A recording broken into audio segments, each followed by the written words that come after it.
माघ मास महात्म 24वां अध्याय। प्रयाग स्नान से पिशाच की मुक्ति। लोमस जी कहने लगे कि वह राजा पहले तो तामिस्र नामी नरक में गया, फिर अंध तामिस्र जहाँ पर अति दुखों को प्राप्त हुआ, फिर महारौरव, फिर कालसूत्र नामी महानरक में गया, फिर मूर्छा को प्राप्त हो गया, फिर मूर्छा से चेतना आने पर तापन और संप्रतापन नाम के नरक में गया। अनेक दुखों को भोगता हुआ वह प्रताप नामी नरक में गया। तब काकोल, कुड़मल, पूर्त, मृत्तिका, लोह शंकु, मृजीस आदि नरकों में होता हुआ असिपत्र वन में पहुंचाया गया। फिर लोह धारक आदि नरकों में गिराया गया। भगवान विष्णु के साथ द्वेष करने के कारण वह 21 युग तक भयंकर नरकों की यातना भोगता हुआ नरक से निकलकर हिमालय पर्वत पर बड़ा भारी पिशाच हुआ।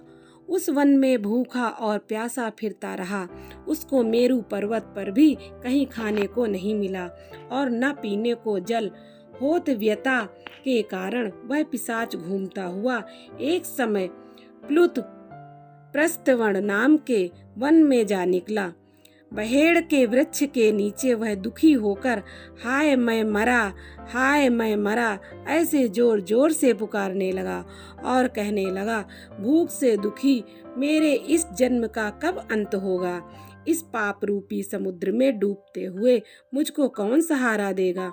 लोमस जी कहने लगे कि इस प्रकार वेद पाठ करते हुए देवदूती ने उसके दुख भरे वचनों को सुना और वहां पर एक पिशाच को देखा जिसकी लाल डरावनी आंखें, दुर्बल शरीर, काले काले ऊपर खड़े हुए बाल, चेहरा विकराल, काला शरीर, लंबी सी जीभ बाहर निकली हुई, लंबे होठ, लंबी जांघें, लंबे लंबे पैर, सूखा चेहरा, गड्ढे जैसी आंखों वाले पिशाच को देखकर देवदूती ने उसमें पूछा कि तुम कौन हो और ऐसी करुणा से क्यों रोते हो? तुम्हारी यह दशा कैसे हुई और तुम्हारा मैं क्या उपचार करूं?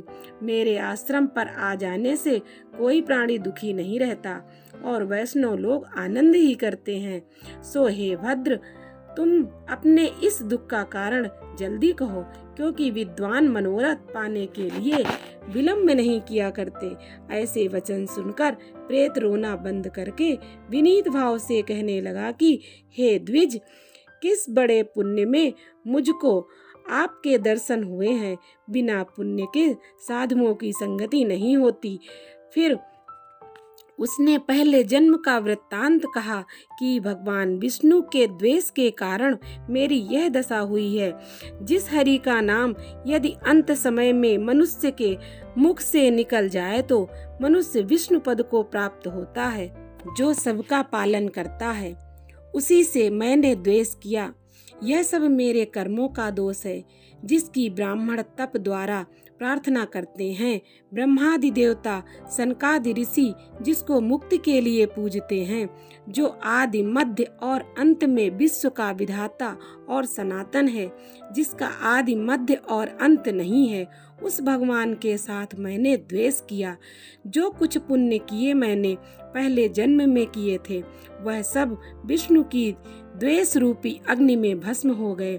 यदि किसी प्रकार मेरा यह पाप नाश हो जाए तो मैं भगवान विष्णु के सिवाय किसी और देवता का पूजन नहीं करूंगा। विष्णु भगवान से द्वेष करके मैंने बहुत दिनों तक नरक यातना भोगी और अब पिशाच योनि में पड़ा हूँ। इस समय मैं किसी अच्छे कर्म के योग से आपके आश्रम में आया हूँ, जहाँ पर आपके सूर्य रूपी दर्शन ने मेरे दुख सामान अंधकार को दूर कर दिया है। अब आप कोई ऐसा उपाय बतलाइए जिससे मेरी यह पिशाच योनि दूर हो, क्योंकि सज्जन पुरुष उपकार करने में देर नहीं करते हैं। देवदूती कहने लगे कि यह माया देवता, मनुष्य, असुर सबकी स्मृति को मोहित कर देती है, जिससे धर्म का नाश करने वाला द्वेष पैदा हो जाता है। जगत के उत्पन्न करने, रक्षा करने और नाश करने वाले जो प्राणियों की आत्मा है, उनसे भी लोग द्वेष करते हैं। जिनके अर्पण करने से सभी कर्म सफल होते हैं, उनकी भक्ति से मुख मोड़ने वाले मूर्ख कौन सी गति को प्राप्त नहीं होते। चारों वर्णों को वेदोक्त हरि का भजन करना भी उत्तम है, अन्यथा कुमार्ग में चलने वाले मनुष्य नरक के गामी होते हैं। इसी कारण वेद विरुद्ध कर्मों को त्यागना चाहिए। अपनी बुद्धि से बचे हुए धर्मों के मार्ग पर चलने से मनुष्य परलोक के पथ पर भी नाश करते हैं। वेद देवता और ब्राह्मणों की निंदा करते हैं। झूठे मन कल्पित शास्त्रों को मानने वाले नरक में जाते हैं। देवाधिदेव विष्णु से विमुख होने वाले नरक में जाते हैं। जैसे द्रविड़ देश का राजा नरक में गया, इस कारण इनकी निंदा नहीं करनी चाहिए और वेद में न कही गई क्रिया को भी नहीं करना चाहिए। लोमस जी कहने लगे कि ऐसा कहने पर मुनि ने पिशाच को सुमार्ग बतलाया कि माघ मास में तुम प्रयाग में जाकर स्नान करो, उससे तुम्हारी यह पिशाच योनि समाप्त हो जाएगी।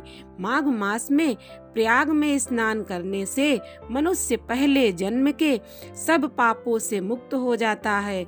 वहाँ पर स्नान करने से मुक्ति होती है। इससे बढ़कर और कोई प्रायश्चित नहीं। संसार में यह मोक्ष और स्वर्ग का खुला हुआ द्वार है।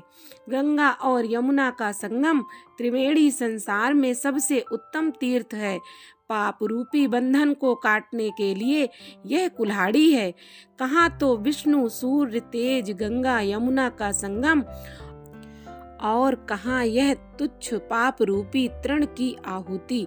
जैसे घने अंधकार को दूर करने वाला शरद का चंद्रमा चमकता है, उसी तरह संगम के स्नान से मनुष्य पवित्र हो जाता है।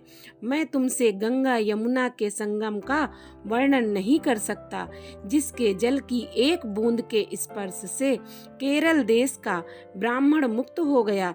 ऋषि के ऐसे वचन सुनकर प्रेत के मन में अत्यंत शांति उत्पन्न हो गई, मानो सब दुखों से छूट गया हो। प्रसन्नता से उसने विनय पूर्वक ऋषि से पूछा। इस प्रकार माघ मास महात्म्य में 24वां अध्याय समाप्त हुआ।